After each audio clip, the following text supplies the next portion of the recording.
I look at detoxification as multifaceted. It's on every level. Mm-hmm. Detox your thoughts, Mm-hmm. detox your words that you speak, Mm-hmm. become conscious, detox some relationships that you've created that are unhealthy, detox your home environment, detox your pathway. What is your work? Sometimes one work that's actually strangling us, suffocating us. So whatever that is toxic in your life, I call those the traps. Whatever traps or parent traps that are in your life, you can cleanse. Peace and riches blessings. I am Michael B. Beckwith, the host of Take Back Your Mind.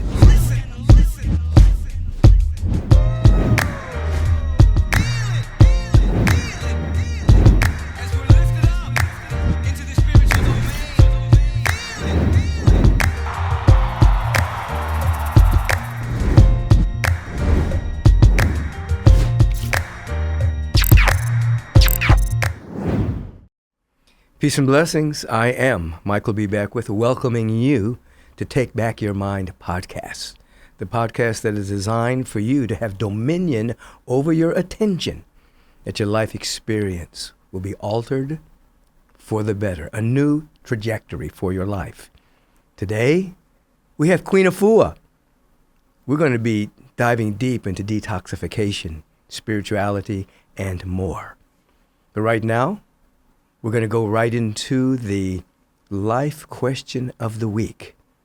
If ever you want to participate in that, you want to ask a question about metaphysics, mysticism, life itself, just email podcast@michaelbeckwith.com. Peace and riches blessings.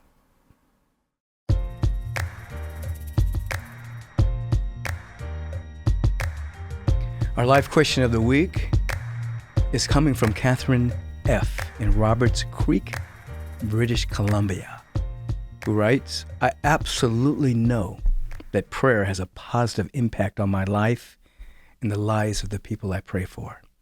I experience this and I witness this daily. I've even taken a prayer class, but I still don't experience the same bone-deep knowing when I pray about world events. Can you offer some guidance on how to pray for major events in a beneficial way that does not feed energy to the event itself? It's a very great question. First of all, when we look at the world and the events and circumstances and phenomena that's occurring on a daily basis, we have to understand that the world is the condensation of beliefs, perceptions, positionalities, opinions, points of view that have condensed themselves into events and experiences and perceptions of experiences. That's the world that we witness, that whether it's on a newsreel or in a newspaper or social media, and it's a condensation of opinions and points of view that condenses themselves into experience. So when you look at that particular world, you're looking at what is called the world of appearances. It's a flow of phenomena.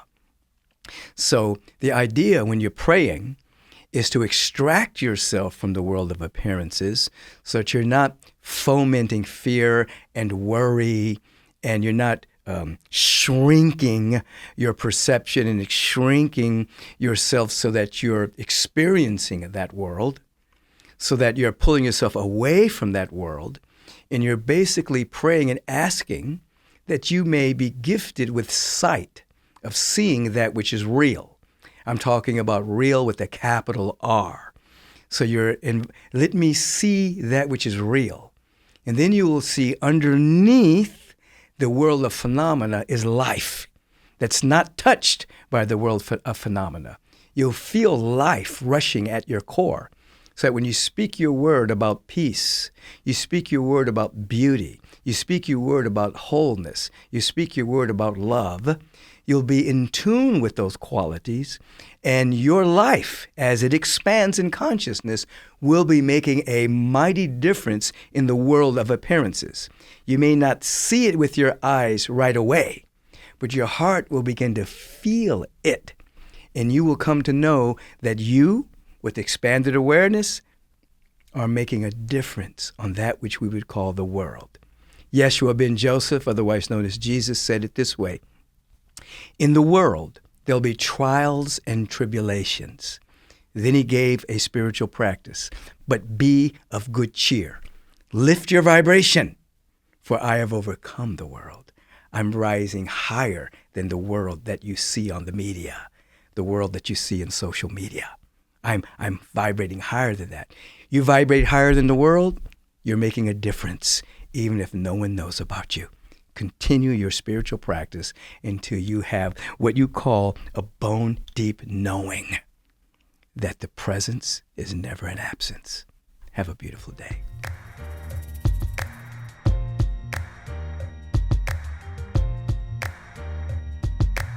Peace and blessings, everyone, and welcome to the Take Back Your Mind podcast, where we are reminding each being that in many cases, the mind has been hijacked. It's been hijacked by worry, doubt, fear, superstitions, a deep sense of separation from the divine. It's been hijacked by the media. It's been hijacked by social milieu that allows people to feel cut adrift from themselves. And we're here to take back our mind. So we begin to choose what we want to put in our mind. We choose the thoughts. We choose the affirmations. We choose who we hang out with. We choose so that the mind becomes a tool for transformation and upliftment and inspiration. I have with me today Queen Afua, who is my guest today on Take Back Your Mind. And for those of you who don't know her, we're talking about an individual that has over 40 years experience as a holistic health expert and wellness coach, who has devoted her life to fighting diseases by teaching people how to understand and utilize the power of food, self-care, holistic, healthy choices as an empowering way of living. She's a pioneer in the green foods movement. She's the author of 6 best-selling books, the creator of the Heal Thyself product line, founder of Queen Afua Wellness Institute, and the mother of Womb Wellness. She's also the founder of Sacred Woman, a rigorous rites of passage program for adult women that is taught internationally.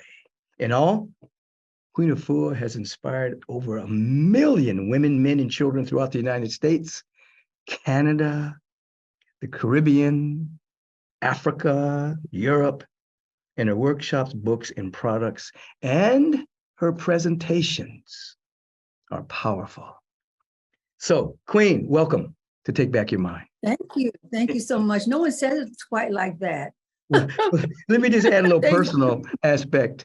You know, I've been I was invited to be with Queen Afua in her own wellness center here in Los Angeles. And the extraordinary care that she took of me, she took care of me in a very powerful and wonderful way with her technologies that she has there. And the loving, caring that emanated from her soul is something that I'll never forget. It was just and it was interesting enough that it was a moment in my life where I really needed what she was inviting me to participate in. It was almost as if her soul knew I needed to take a break and go just get some self-care. And it was a very powerful moment in my life, of which I inspired a couple of other women in my life that are close to me to participate in as well, and she took care of them as well. So, Queen, thank you for that. Appreciate you. Thank you. I appreciate you so much. The beautiful work that you have done to resurrect all of us, you know, so it was indeed an honor. So deep respect to you and your person. Absolutely. Yeah. Now, let people know a little bit about your personal background and your journey to wellness. And what led you to now, you've touched over 1 million people. How did your journey start on this wellness journey that we all know you as now? Yes. Well, it started at 1969.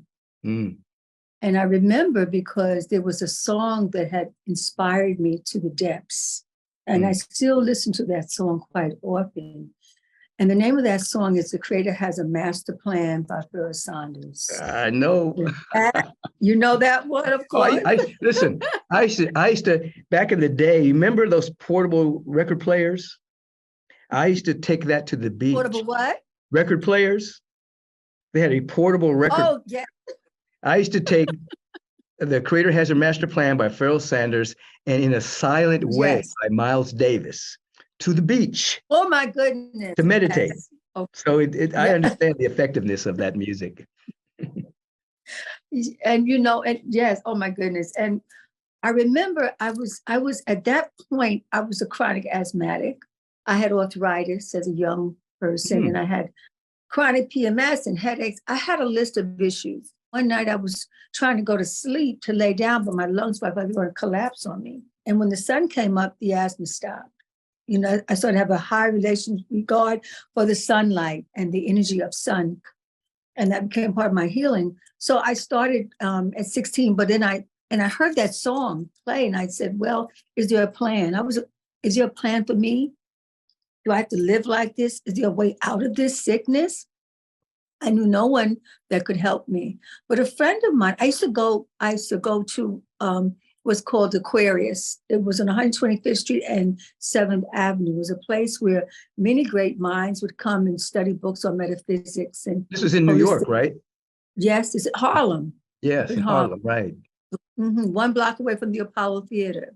Mm-hmm. So I would go up there and I would just sit in there and just read some of the books and take a few of the classes. Well, I was invited to come on a healing retreat.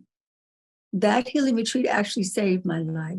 Mm. And when I went up there with about 45 other people on the bus. And when I got off the bus, I didn't have my medication, first of all. I've never traveled without my pump, and I didn't have my injection, all of that. And I got off the bus, the asthma kicked in because it was nature, the grass, the trees, everything. And then I went into the cafeteria, put my suitcase down, and I began to go into a deep state of fear. And I said, what am I going to do? I'm having an attack. I don't really know these people. I was embarrassed that I was going through this. I had that shame on me. And then I heard an inner voice talk to me. That was the first time I actually heard. And the inner voice, what we might call God or Jehovah, the light, told me what to do, gave my first formula, and says, eat grapefruits, lemons, and oranges. And I'm looking to my left, and there was a bowl of fruit. And it was a grapefruit, and there was some lemons, and there was rose hips tea. Well, I had no choice. I had to follow the voice. And I went and I had the tea. It was warm. It was breaking up the congestion. I didn't know it. And I had the grapefruit and the lemon. I put that in the tea. And I kept wheezing, but I just functioned. I was able to just get to the next room where I heard this very loud man. He was a herbalist, a master herbalist. I learned later on Dr. Johnny Moore for over 50 years, and he resided in 125th Street and 5th. Everything was up in Harlem. Dance clubs was up in Harlem. Everything was in Harlem. And so he would talk about the miracles of the plants and how many of his patients were able to heal miraculously. And I heard that, but I heard no one else talk that day because I was so caught up in my own issues. Well, that night, I wanted to go lay down in a room like everyone else would go to sleep, but I couldn't because I knew my lungs could collapse because I was still wheezing. So I sat up in front of a fireplace and I went to sleep. And I realized later on that fireplace was like my first sweat lodge. I did a day of fasting, didn't even know I was fasting. So between the fasting, the water, the citrus, the heat coming to me when I fell asleep, I woke up the next day, I detoxed. I didn't know I was detoxing, but my body started to release all this poison, my nose, my mouth, everything for about an hour in the bathroom. And I came out, I was able to breathe for the first time in years without a pump, without an injection for the asthma.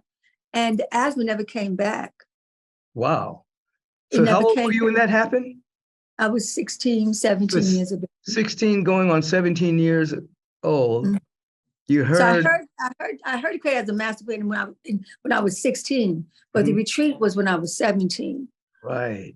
Wow. Right. And then asthma disappeared after this detox and after you. Yeah, because what happened was that weekend when I came, I remember coming out the room and I picked up a book, Dig Great and Cook with Mother Nature. That became my Bible. We've walked a similar path. Okay. That became my Bible. And I lived that book. I fasted, I followed his family, and I felt a connection. It was all vegetarian, plant-based. So that's what I had for the first time, a whole weekend of only plant-based. And I was a meat eater, fast food, I ate everything that was toxic. My family had money, had plenty of food, back in the day, they had those giant freezers. So there was always dead food in the house. But anyhow, so I had 3 days of fasting and detoxing. And when I went home, I never got another attack, never any more wheezing. My menstrual flow after 2 months, because now when I went home, I started to live this as a way of life. Yeah. And then I got rid of all the other issues. The headache left, the arthritis left, the bedridden PMS left. The asthma was the first to go. The HAVA went along with it. And I've been walking the path ever since.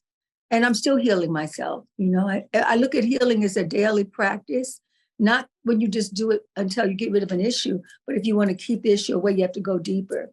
Yes. And the deeper I went in my healing, the more information I got on how to live and how to stay in tune. And then I was able to help many people on the path. Yeah, because you have some online holistic health programs that I want to share with people. You have one called Heal Thyself, Heal Thyself, which is basically a detoxification program, right? Yes, it is. Yeah. How does that work? What basically you're offering folks there? Right. And what is the importance of detoxification? Oh, well, I look at detoxification as multifaceted. It's on every level. Mm-hmm. Detox your thoughts. Mm-hmm. Detox your words that you speak. Mm-hmm. Become conscious. Detox some relationships that you've created that are unhealthy. Detox your home environment. Mm-hmm. Detox your pathway. What is your work? Sometimes one work that's actually strangling us, suffocating us. So whatever that is toxic, I call those the traps. Whatever traps or parent traps that are in your life, you can cleanse. And I have a method, it's my technology, holistic technology. I have a method based on the elements: ether, consciousness, air, fire, water, and earth. And working with those elements are now incorporated into my products. So in my products, I address, if it's the earth and you have arthritis, you have my clay. If it is the air and you have a respiratory issue, then you take the breath of life. Mm-hmm. If it is the ether, the consciousness or energy level in the blood, then you take the green life. If there's an addiction from any of the elements that are outside of your body that are toxic, you take the master herbal. So I developed this 21-day detox kit to help to eliminate or address, I'll say, 103 diseases. And so, that took some time. But so the people are eating the clay, right? The clay that you're talking about. They can drink it. Yes. Eating and drinking. That's for arthritis. Or you can apply it. There's 2 ways. Yeah. I said both. And most people will take something externally. They may not want to drink it. So then I just said, start, if it's your knees that are swollen or inflamed, put on the knees. That's the first to go. If it's your kidneys are acting out, you might want to prevent going for dialysis. You want to put back on your kidneys. If you're lost of hearing, you can put in the front and the back lobe. If you have headaches and mental depression, you can put it around your crown. It's like, because it's zinc, potassium, calcium, magnesium, it's a food. It's a body food. And so you can take it internally. And then what happens, taking it internally, goes through the whole system at one time and addresses all the pain. Or you can focus and localize these, put in one area and helps you relieve yourself. And just in the clay, it's 21 ways how to use the clay. And, so all my formulations have at least 10 or 20 different ways of approaching it. If you go through a season of using the products, then with lifestyle, you're changing the lifestyle to plant-based and using the formulations, then you can pretty much handle most any issues that you're having. Yeah. Now you have a 7-day and a 21-day instructional course detox program. Tell me the difference between the two. Well, the 7-day, because I look at this as a lifestyle, the 7 days for beginners, like to put your toe in this, to get confident and say, okay, I'm right, I'm not stressing as much. Maybe 10, 20% improvement can happen. You lose maybe 4 or 5 pounds. You'll get a bit more energy, more clarity. And then you say, oh, well, let me go deeper. The goal is to go into a 21-day detox. And then at least 50 to 60% of whatever issues you're suffering from, you can detox and release those out while rejuvenating the body, because you have to have a marriage of detoxing and cleansing and repairing and building up the organs that have been saturated with congestion. So that matters. And so from those 21 days, most people now move into a lifestyle. And they continue the lifestyle and then unfolding. Maybe it's diabetes, or maybe it's hypertension, or maybe it's forms of cancer, chronic constipation. And that takes a bit more work, but through the lifestyle shift, the body will come into balance. Now, in this 21-day detox, it's not a fast necessarily, because you're still eating nutrition. You're eating good food while you're detoxing. Is that true? Absolutely. Actually, I have it laid out 4 different ways. So whatever level you're in, you can come into it. So some they don't want to give up their meat, and they don't want to give up, certain food. So what I do is I say, okay, I make an agreement, and I ask them, what are you willing to let go of? And most for 21 days will say, you know what, I'm going to leave the beef, the pork, the goat, the lamb alone. And I'll have chicken and fish. So you have chicken, organic, remove the skin, take it in the middle of the day, 1 piece, all of that. And then you have huge salad, your avocado dressing, and your fresh fruits, and your teas, and your water. And what will happen is, then after 2 weeks, you say, wait a minute, I only had the chicken or once for the week. Or then leave the chicken alone, go to fish, leaving the chicken alone, and then get unshellfish. So it's like transitional. Make sure there's no shellfish, because they're the crawlers and keep more bacteria in the system. And then someone say, you know what, I really want to give up the fish. So I says, okay, then let's put dulse and kelp and nori into your vegetable soup, and it has the aroma of the fish, and it tastes like this. You're having fish, but you're not. But you're getting minerals though instead. Right. Yeah. So I try to keep, inch them until they come out, because people are resistant. A dietary change is like death for some people. They don't want to let go, because there's so much emotion wrapped around food and family and love. Absolutely. I talking to you right now, I'm getting hungry. the few times I've come over to your center here in LA, you've always provided like a great meal for me after I go through the different technologies, and the salad and the dressing is like, it tastes so good. So I'm thinking about that now. I'm getting hungry. but based on what you're saying, I'm also thinking about when I do my meditation retreats, it's always plant-based. The people, whether it's a weekend or whether it's a few days, they don't have access. There's no access to any meat. So I just tell them, while you're with me for the next 2 or 3 days, or whatever the case may be, it's going to taste good. So don't worry. It's not going to eat cardboard. We're going to eat good food. The salad's going to be good. Everything's going to be good. And so I remember after I did a meditation retreat, and then about a year later, I'm standing in the parking lot at Agape, and this guy comes up to me, and we're having a conversation, and he looks at me, he says, you don't remember me, do you? And his face is somewhat familiar, but I don't quite remember him. So he pulls out his license and shows me. And in the license, he was tremendously obese. But when he was standing in front of me, he was about 185 pounds. He says, when I took your retreat, I was really upset because I didn't have access to my meat. He said, but you started me on eating, plant-based for the next few days. And I decided to go a few more days after the retreat. Then a few more days turned into a week. Then a few more days turned into a month. He said, a whole year without eating meat. He says, I lost all this weight and I've never gone back to eating meat again. He says, that's why you don't recognize me. And I didn't. That big fat face had shrunk, But he started off just a 3-day retreat with me. That's it. And then it became wow.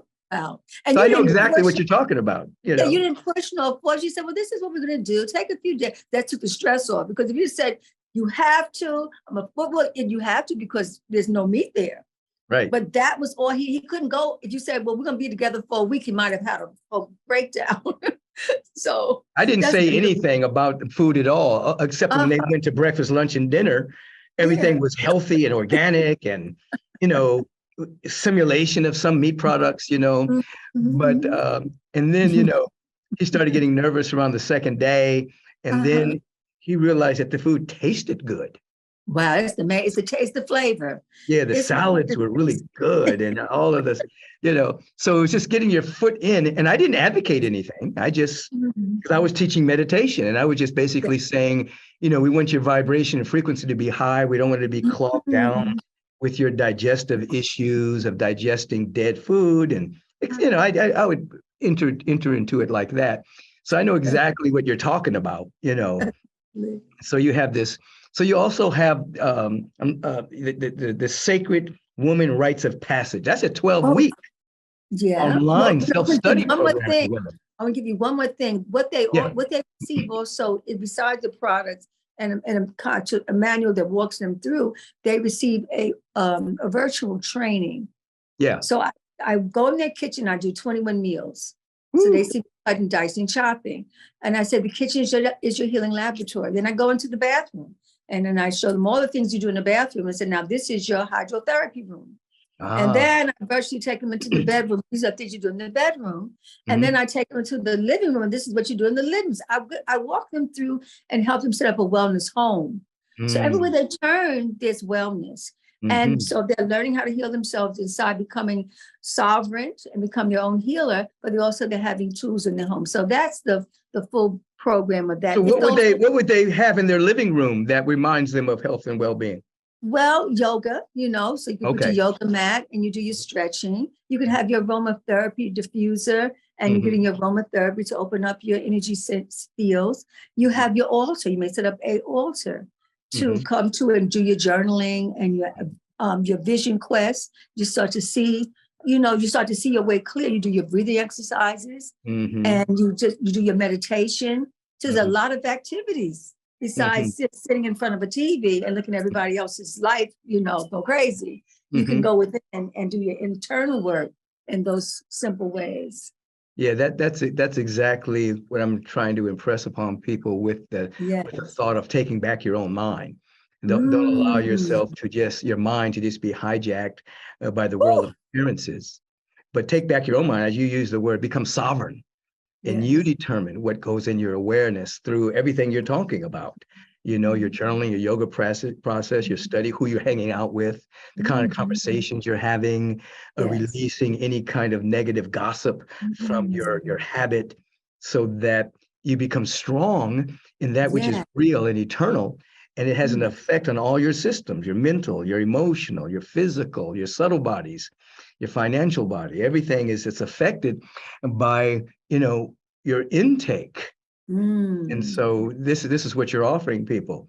And I love it. You say hijack your mind. You like, wait a minute, this is like self-defense. It's martial arts of this consciousness. Absolutely. I'm not giving my power over to you in your conversation. I'm going to hold on to that. Yeah, because we've come through the last couple of years where the mind of society has been taken over by fear. People will talk about viruses, and I always say, listen, the greatest virus is the virus of your mind. Woo! You can talk about corona, you can talk about all these other viruses, but coronavirus has been existed for thousands of years, but it's the virus of the mind that will take you down. Fear and fear porn and worry and doubt, and anxiousness and anxiety. That is what compromises the immune system. Yes. When someone says, how do you handle this? I say, well, God is giving me something so important that happens at all. And they say, what's that? I say, my immune system. Everybody's got one.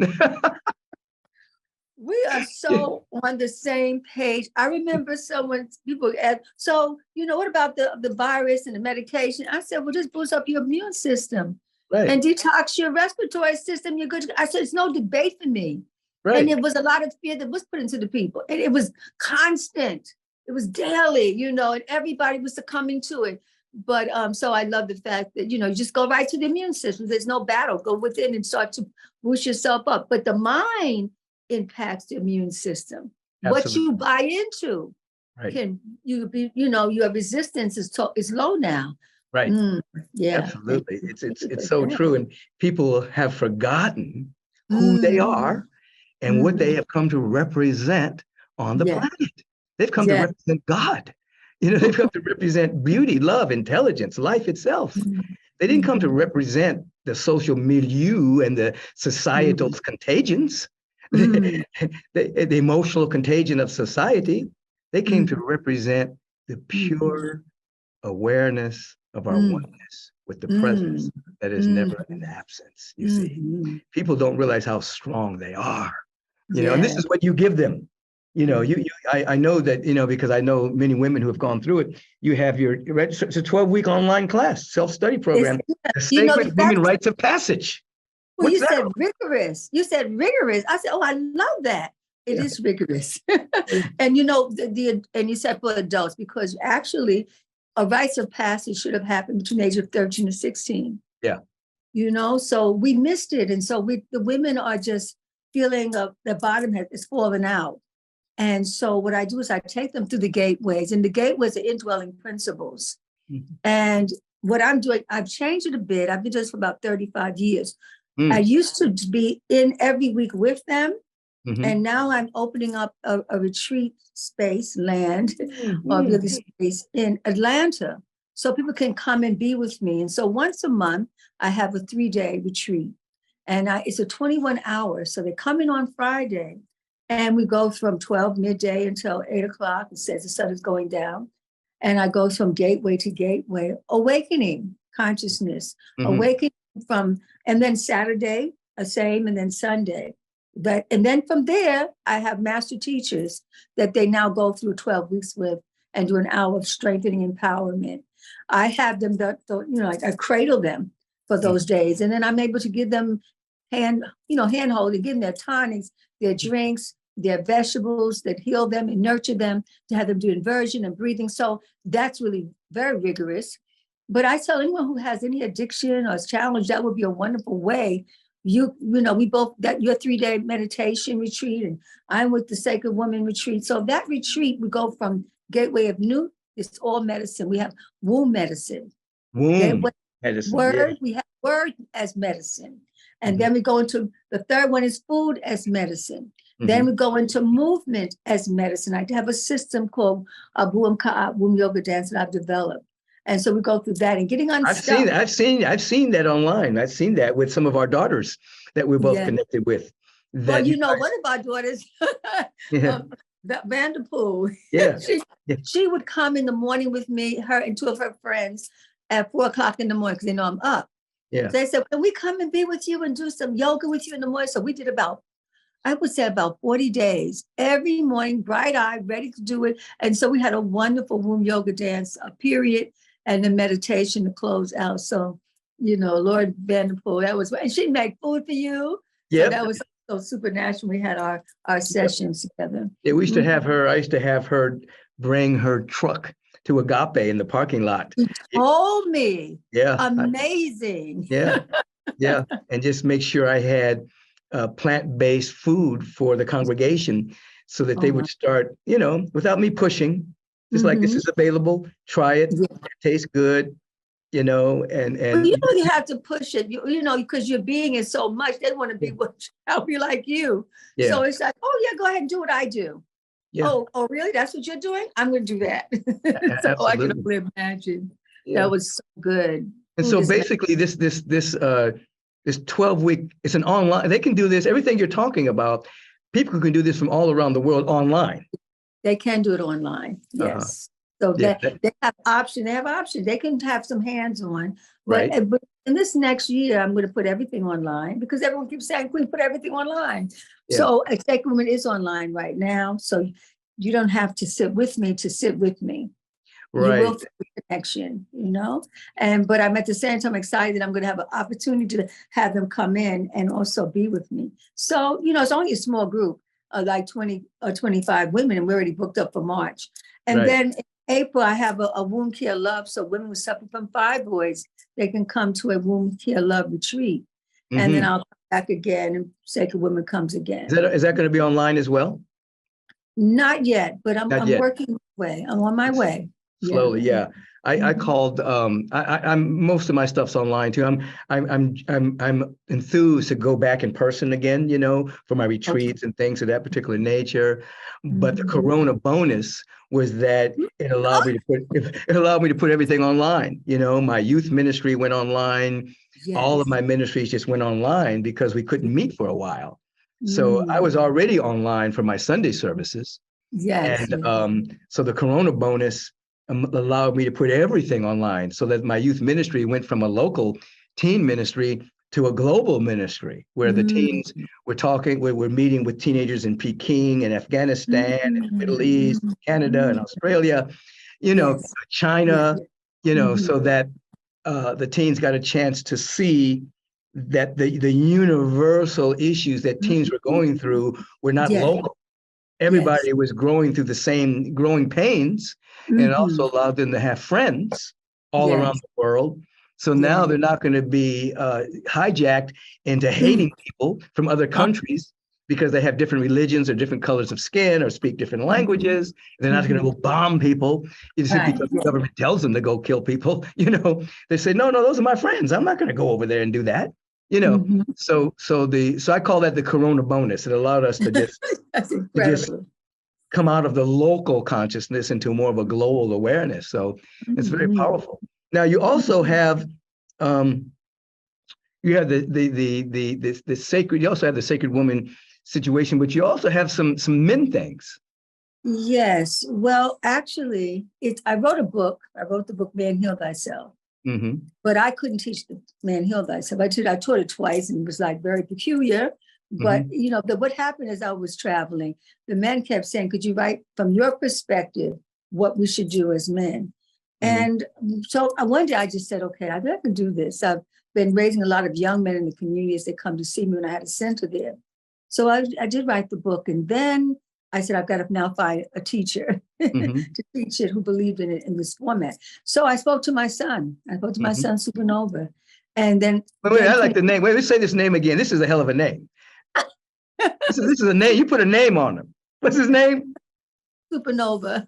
He was born with that name? We agreed that he's born with that name. He was reborn with the name. Reborn with Supernova. I mean, that's a lot. That's powerful. Yeah, well, I want him to I want you to put your anointing hand. I speak about you often, and I said you've got to see the presence and be in the presence of our Reverend Dr. Michael Beckwith. It would be such a blessing. Because really, you're the example. You set the tone, you set the example for what it is to be a man of balance, a man of harmony. So I know that prayerfully, before I go to Atlanta, which is in March, that he can come to the service and you can just feel your energy. Please. Because your ministry, when you start to spin and turn and kick and preach, is nothing like on the planet Earth, period, point blank. So you really get the supernova because that's your energy. Well, I'll tell you something about that. I'm not aware sometimes of what I'm doing. The spirit is moving you. No, it's moving you. I very rarely look at myself, but sometimes I'll look at a tape and I'll see myself like go down on one knee and do something, and I'll say, what? Two things happen. I'll say, what? I don't remember doing exactly that. And two, I'll get caught up in it. And I'll say, you know what? If I had to go to a spiritual community, I'd go hear this guy speak. Right. I woke up a couple of weeks ago. I was going through a detox myself. And so my energy was a little off. I don't want to say off. I was just growing through something. Yes. And something popped up on my phone. And what popped up on my phone was a talk that I had done. It just popped up. So I listened to this guy speak. And the energy just started taking over my body. I said, phew. And anyway, it detoxed a lot of thoughts from my awareness. And I said, oh, this is what people feel like when they come. I had a direct encounter with what was coming through me, you see. So it's like I really was humbled and appreciate the way that the presence give thanks. uses me. And you too, So you have a Sacred Woman's docu-series film. Yes. Excuse me, that can be streamed on queenafua.com. What's in that docu-series? Well, it starts off with my life, as a young person, like pretty much I talked about in Brooklyn, which was my foundation. And then it goes into my life as dance. So I studied dance through the years and singing and acting, and that was it. But, once I got onto my path of healing, I went to the healing. But I realized, based on our culture, that that's a part of it. The dance and chanting and all a part of cultural healing, spiritual healing. So I've incorporated it all, and I've been able to do that. But so I talk about the dance and the system that I have developed, which is quite empowering. It's 69 yogic poses based on Kemetic teachings. And then it goes to 39 movements of full out dance, and bring all that together.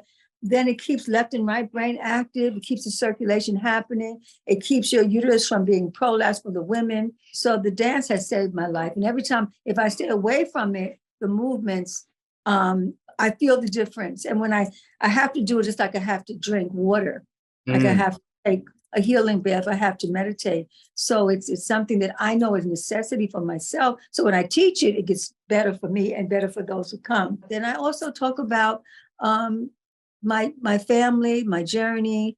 And I have some wonderful personalities that really supported my work. Erykah Badu, she came in her 20s.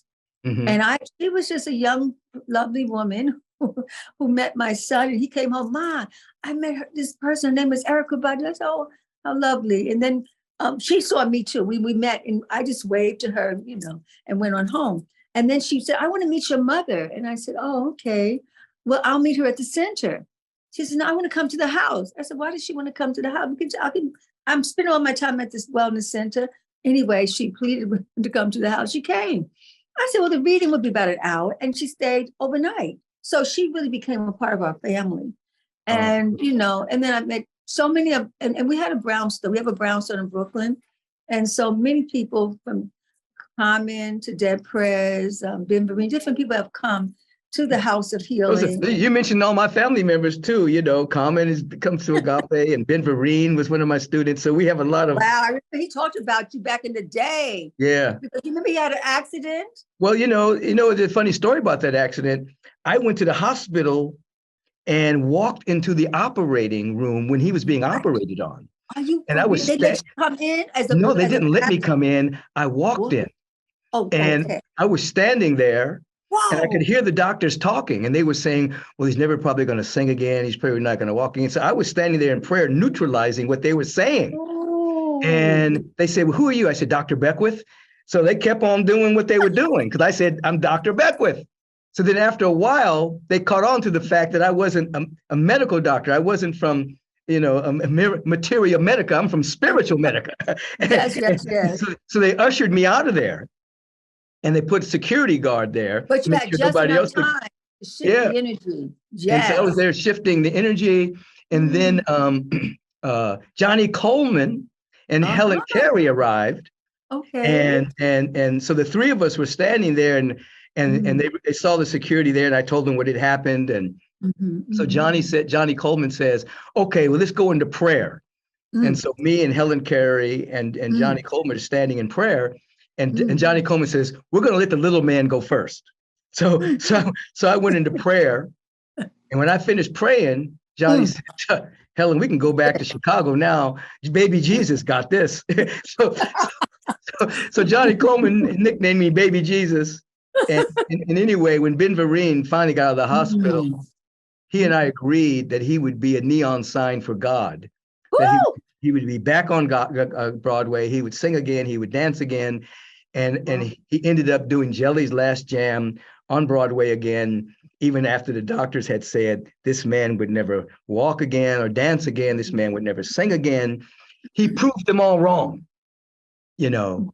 And so we have that very close relationship the years based on his firm conviction that God is all that there is, you see. That was the tone he gave. I knew you had to put the anointing on him. Yeah. Because that's the frequency that he came. He called me up, and he was the one that, because of his art, I saw him in Pippin as a teenager. I said, I want art because of his performance. I thought that's what I wanted to do. And so he called me up and he says, this is Ben Vereen. And I didn't show him that I was a groupie. I said, I did one of those. And then I came back, yes, how can I help you? And then he, said, I need to come see you. And I said, okay, so fine. So he came 2 days later, and I came from Beckwith, and he went like, boom, in my face. I need to do this healing. I need to do this healing right now. I said, well, I'm kind of retiring a bit. He said, no, we cannot retire now. I need this. And that was it. That's Ben. That is him. And so I took him pillow to post, and we went to juice bars and bathhouses and sweat lodges and clay packs, and I just poured stuff in him. He was so consistent. And I said to him that I'm going to come back to the fullest extent. It's okay. I'm going to come back to the fullest extent of this work, but I want you to bring Broadway to me. Did you know that he did? He got a bus load at 10 o'clock at night. They closed the bathhouse down on Wall Street. And he brought 70 actresses, singers, dancers, producers, all of that, and bus loaded them in. And they poured into this bathhouse, Wall Street bathhouse. And we went from 10 o'clock that night until 2 o'clock in the morning. We went from, 20 in this room, 10 in this room. They were sweating and detoxing and clay packing and juicing and getting spiritual readings. It was just a jam. We had the music going. Woo. So that was like his wedding to himself. And everybody came with me. I said, okay, I think I'll stay in this work. I was encouraged. That's fantastic. So we were working with him together. I didn't, look at that. Oh, yeah. The longer we get a chance to know each other, we see all the intersection of people that love us and that have benefited from God through us. And it's very powerful. And so tell me this. Tell me about, you're the producer of Overcoming an Angry Vagina. Wow. What does that mean? What does that mean? And what is the multidisciplinary stage production titled after that book? I mean, unpack that a little bit. Well, I think a lot of women would love to hear what you have to say about this. Well, that's what men do. Yeah, men and women do come to the production. I do like every so many years. And I'll probably do something in Atlanta. But what it is I take the book and I bring the book to life. And what it is, I remember I was in London, and one of the radio personalities, she said, she looked at the book, I was about to come on, and she's telling the audience, I don't know what she's talking about, because I do not have an angry vagina. And I wasn't saying you had one. But anyway, I came on, I said, really, it's just someone who's brokenhearted, carrying a lot of pain from past relationships, and that pain becomes not just spiritual, becomes physical as well, and she starts to act out as a result of it. What happens is it was a one-woman show. It is a one-woman show, and I become every woman. So it's like astounding because I'm funny, and I'm also extremely serious, and then I'm fully dramatic. Everything is like completely all out. I go through all these different personalities, and then I dance in between of it. I'm dancing, singing, I'm acting. I'm in the audience's face. I'm engaging them and pulling out of their seats, and they're engaging with each other. So it's very interactive, very transformative, and it's a whole nother side of myself that people don't know. I think they're coming just to see. Is she going to it's going to be like a consultation? So you're basically using all of your gifts that you've had in your incarnation, your dance, the healing modalities, everything that you just put it all in one thing. And as a one woman show, you just allow all your gifts to be displayed as you take the information, the transformational knowledge from the book, and you just become a living display of it. So that's very powerful. I like this. Tonight, and I take there was I forget he made his transition, but one of his he's a violin player, Noel Pointer. I don't know if you know Noel Pointer. Of course, I know, absolutely. I know who Noel Pointer was. Of course. Anyway, he has a studio. He has a place in Brooklyn. He used to be my client back in the day. So one of his songs, his music, it hits the heart so deep. And I became the woman who tried to fight off a hysterectomy. And my mother, in the drama, it's the personalities. My mother was trying to tell me, go ahead, we all had a hysterectomy. My auntie came and told me, my grandmother told me, go ahead, it's not going to be a problem. You don't need any more children. They just wore me down in terms of that. That was the most dramatic piece. And I finally laid down after fighting it with every ounce of my being for the surgery. And then they pulled it out. And it was through death. They pulled out my uterus, and I cried for her. And I said, I love her. I didn't want to lose her. And then I had to come up off the floor, and I put a shawl over me, and because the shawls were different colors, depending on what I was going through. And then I said, I am not a cursed woman. Right. I'm a blessed woman. It's like, no matter what has happened in your womb life, know that you are whole and that you can recover. So even in the most critical moments, you still can be whole, because women feel less than who they are if that has happened to them. Yeah. So I did a song back in the 60s or 70s, like Jimmy Mack. And I was fast, and I had this boyfriend on Monday, this one on Wednesday, this one on Friday. And I got jacked up and messed up. And then I got a virus, and then I got this other issue. I was like, and I finally got it. I got pregnant, and I didn't know who the father was. I mean, I showed the full spectrum of what comes to me, who comes to me, and what they come with. So I had the. So you're playing different parts of yourself and different parts of all kinds of women. Yeah. I'm every woman, and you're every woman. Yeah. I'm every woman, and I feel every woman, because I actually do. I feel them when they come to me. I actually mix it really very loud on what is we need to change, and at the end of it, we become whole again. Yeah. We have a chance to become whole women, no matter what has happened on our journey. Right. Right. But isn't it interesting that the medical model, particularly as perpetrated by the masculine mind, thinks that a woman would need a hysterectomy, that part of her body is unnecessary, even though she may not have kids anymore. They think that that's a condition that needs to be healed, rather than cut it out. It's they even think pregnancy is a condition, And I appreciate the fact that you're bringing not only women, but men and women back to an awareness of what real holistic energy is, all across the board. It's necessary during this time that we're growing. Well, it really is. And there's a piece that I did. Okay, I can't remember, but it's called "I Forgive You. Will You Forgive Me?"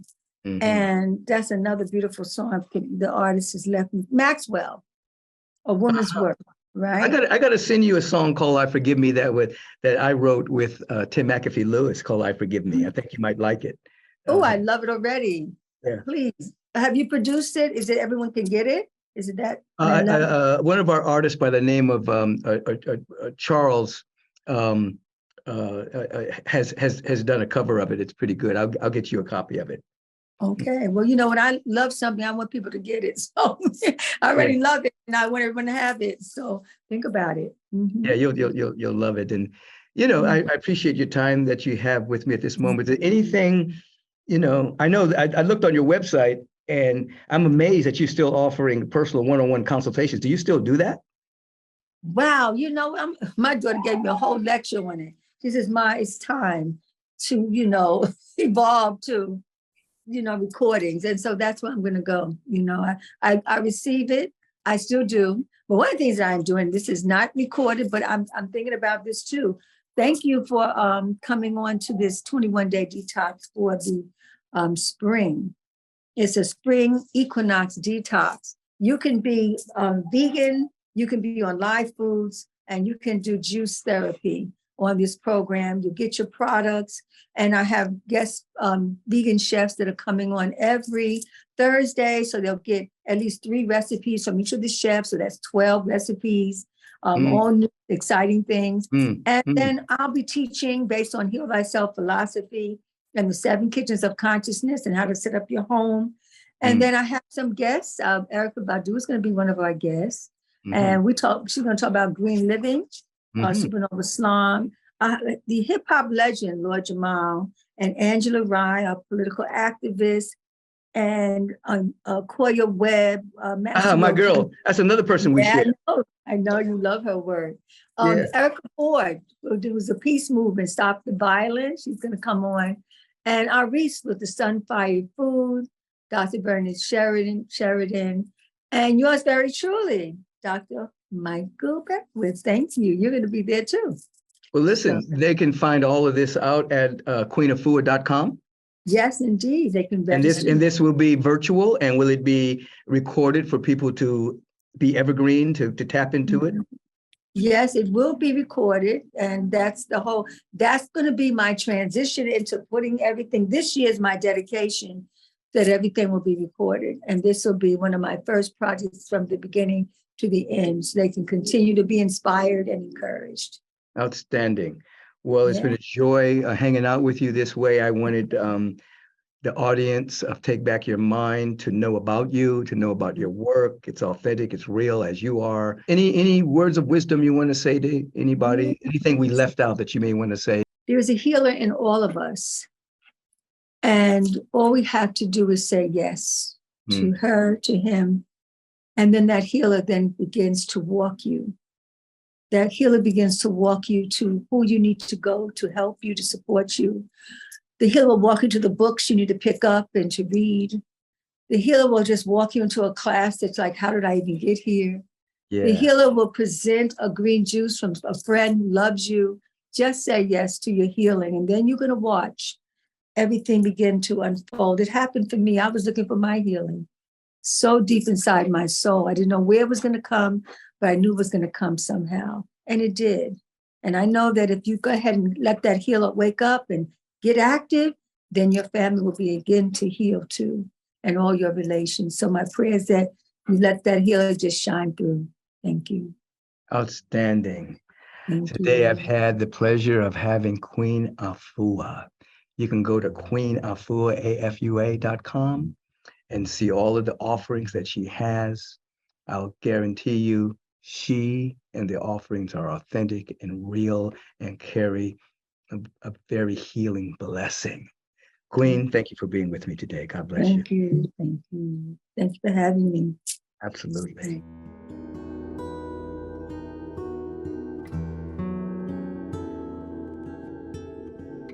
Dynamic blessings to you. We're going to take a couple of moments of introspection, contemplation, and meditation that we always do in our Take Back Your Mind podcast. Please turn within. That means extract your attention from the world of effects, the world of circumstances, the world of situations, and begin to allow yourself to be aware that there's a perfect pattern of life that you are. You did not create yourself. As I've taught over the years, you have emerged from the eternal presence of love and life and beauty and intelligence as a distinct unit of infinite potential, a deep sense of perfection, not perfectionism, but a perfect idea. And our spiritual practice aligns with a detoxification of that which would hinder this perfect spiritual idea from unfolding.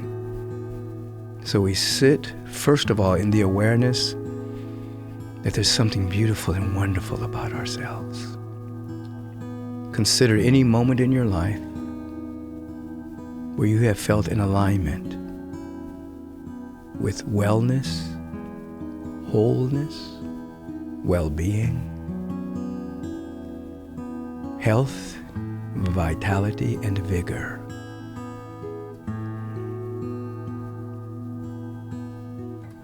Now, with every breath that you take, allow for an internal detoxification to take place. Self-loathing, fear, lack of self-worth, lack of self-love. With every breath, we're giving permission that these thoughts and the root of these thoughts are now being detoxed from us. We're saying they have no existence in divine mind, and now they have no existence in me. all thought forms of lack of self-worth, thought forms of not being good enough,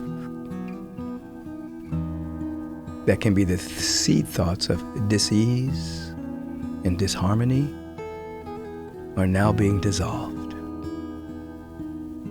Say with me right now, inside of your own being, I let go of all thought forms of not enoughness. I let go of all thought forms of not being good enough. I let go of all thought forms of separation from wholeness.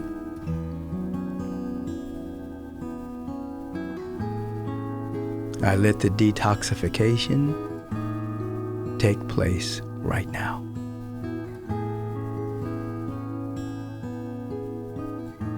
Say, I am free in the spirit of love and beauty. I am free in the spirit of abundance and harmonizing prosperity.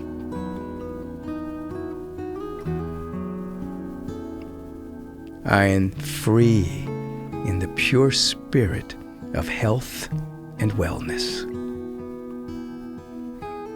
And it's all happening now. Receive a deep inhalation. Release. Feel that all is well now. Slowly open your eyes and step into your day with the spirit of the eternal in every step, and become impervious to any thoughts that would bring you down. It's happening now. And so it is. As always, first of all, we're sponsored by the Agape International Spiritual Center, a spiritual community that is heaven-bent on expanding spiritual awareness, opening ourselves up to the infinite possibilities that lie within us. Go to agapelive.com. Participate in our Sunday services. Participate in classes offered by our Agape University. Participate in using our prayer ministry. Our One from the Heart teams are ready to serve those who are suffering loss. And there are many other ministries that you may find very useful. We're also sponsored by NutraRise. You can go to NutraRise.com. There are 3 lines that will come up. You hit those 3 lines, and it'll take you right into AdaptoZen. AdaptoZen offers my products, these superfood greens, 47 plant-based ingredients, along with adaptogens, prebiotics, probiotics, and digestive enzymes to lift your vibration so that your spiritual practice is enhanced, because the body temple is full to overflowing with the nutrition that it needs to sustain health. The vitamin D3, K2, which allows for the immune system to be strong and the mood to be elevated. You want to have good nutrition so that you can stay physically healthy, so that you can continue to practice your spiritual technologies so that you can be more you.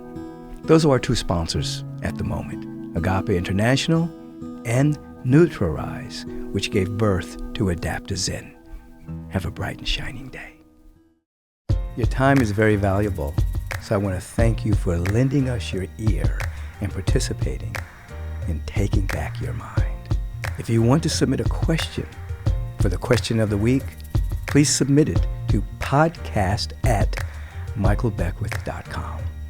If you've enjoyed what you've heard today, please submit a review and let us know your thoughts. Stay on top of current episodes by subscribing to the podcast so that you'll receive alerts and not miss one single episode. And feel free to share this podcast with all of your friends and family. And until we meet again, take back your mind, and you will take back your life. Peace and blessings.